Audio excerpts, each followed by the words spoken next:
Spring melted into summer, and for Dylan and Ashton, golf was no longer a hobby. It was an obsession. While other kids hit the pool or played video games, the two friends were out at dawn, scraping together practice time at Silver Pines Municipal. The course was a patchy, wind-blown place with bald greens and bent flagsticks, but it became their sanctuary. They biked there daily with their clubs strapped across their backs. Coach Tanner, impressed by their hunger, let them practice for free in exchange for odd jobs, raking bunkers, fixing divots, even fishing balls from the pond. Talent's one thing, Tanner told them, but grit's what separates the weekend players from the real ones. That summer, they lived and breathed grit. They entered every local tournament they could afford, often scraping together entry fees with help from Ashton's uncle and Dylan's part-time lawn mowing gig. Their equipment was still bottom tier, but their mindset wasn't. Ashton's drives got longer, more controlled. Dylan's short game turned surgical. They studied the game like it was a science: wind angles, club face control, mental focus.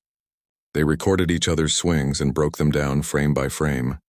Their scores dropped, so did Jaws. In July, they played the Pine State Junior Classic, held at a private course they'd only seen in glossy magazines. Surrounded by polished players with private coaches, Dylan and Ashton stood out like thrift store punks at a yacht club. But they didn't flinch. Dylan drained a 25-foot birdie putt on hole 9 to pull into the top 5.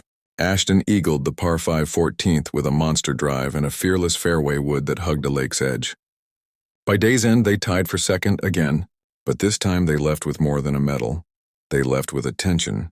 A regional scout named Lena Hart approached them after the round. She had sharp eyes and sharper instincts. "You two play like you've got something to prove," she said. "Ever thought about national qualifiers?" The words hit like lightning.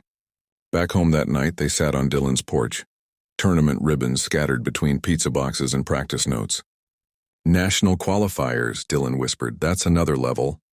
Ashton grinned. "We've made it this far with duct tape and borrowed gear. Imagine what we could do if we actually had a shot." They made a pact under that summer sky: 1 year. 1 year to get good enough to qualify. No excuses. They didn't know what it would take. They didn't know what was coming, but they were ready to find out.